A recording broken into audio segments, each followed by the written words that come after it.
Sell Kante, sell Kante. Let's sell Kante. Guys, you guys are giving me a headache. For real. Y'all are giving me a headache. Do you guys realize what you're saying? Sell Kante? That's just mad.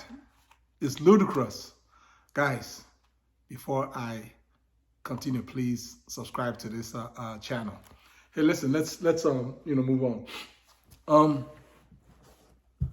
Kante, when he's fit, obviously that's the whole key word. The whole key is when he's fit, Kante is the best in his position in the world by a country mile, period. Now, obviously, if you look at his injury history over the last few years, you're gonna weep. I mean, like we have been weeping. Let me just keep it real. We've been weeping. I mean, Kante's injury record the last 2 to 3 years has just been bad. It's terrible. That is the bad news, guys, is that he's been out a lot. For me, though, the good news is Kante's injuries are muscular/soft tissue injuries. These are not like any kind of career-ending fractures or some kind of ligament tear that needs to be reconstructed and this and that. These are muscular injuries.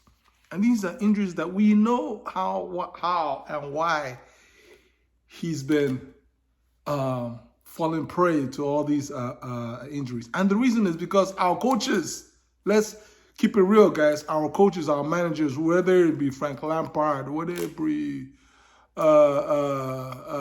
Sarri, Tuchel, every coach, anytime Kante is on the field, they can't help themselves. They just got to keep playing this man. They ran this man into the ground. They'll never give him time off.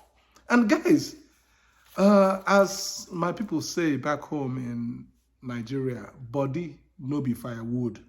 That means, listen up, guys. He's a human being. That's basically what it means in plain English. He's a human being. He's gonna have ups and downs like every person. Notwithstanding that, when he plays like a robot.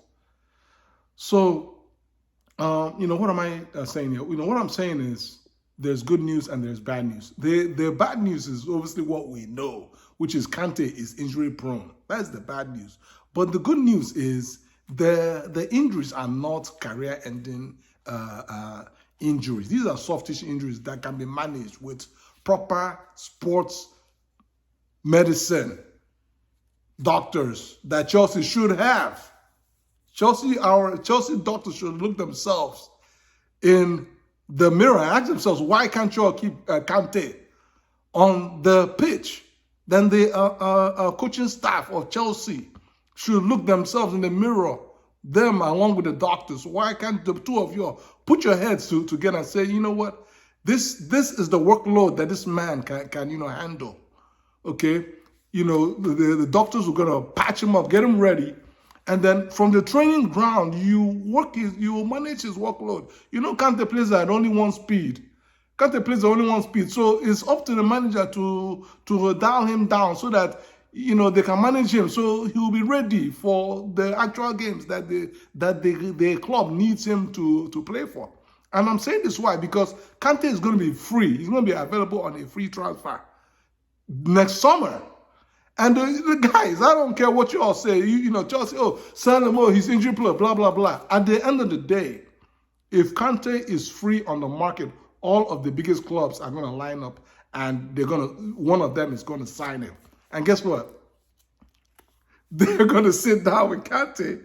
They're doctors, the manager, the coach. They're going to sit down and they're going to talk to the man, calm him down, and they're going to tailor his workload so he's going to be fresh and available for the big Champions League games, the big cup games, the big league games, the El Clasico games, the Champions League game for Real Madrid. He's going to be playing. If he goes to Real, he's going to be playing El Clásicos. Come on, let's just keep it real. He's going to be playing. He's going to start and play the El Clasico. Then the next few games, you might not see him. Then you're going to see him in the Champions League. And then maybe they might play him in a little minor game that he won't have to overly exert himself. And then so that way they will keep him ready. And then he might play 20 to 25 games maximum for the year. But Kante will be available for the most important games for Real Madrid, for Bayern, Munich. Or even who knows, the worst can even happen. And Kante can leave us and go across the street to go and play for his former manager, Kante, at Tottenham Spurs. And they will make him ready, available to play against Chelsea. Guys, are you guys even thinking about this clearly? Okay, so please, let me just take a deep breath because, clearly I'm so worked up, about this. I understand everything. I understand that there's both sides to the argument. Kante's side has been asking, supposedly, because you don't know, this is what we read now. Supposedly, Kante's side has been asking for 4 years. Obviously, that's not, reasonable. Given his injury, record, it's not reasonable. Then on the flip side, the same reports are saying that Chelsea is offering him 1 year plus one. Come on now, I mean, that's not going to work. That's not going to work either. So it's going to have to be a reasonable offer somewhere in the middle. And I'm thinking a 2+1, or even something as crazy as a guaranteed 3, but at a reasonable salary. Obviously, he can no longer be Chelsea's highest paid player. So guaranteed 3-year contract, but at a lower reasonable salary, should be able to do the deal, or a higher salary at a 2 years plus an option to 1. But regardless of whatever deal that is done, and let's just say that by God's grace, because we're actually praying, that's the reality.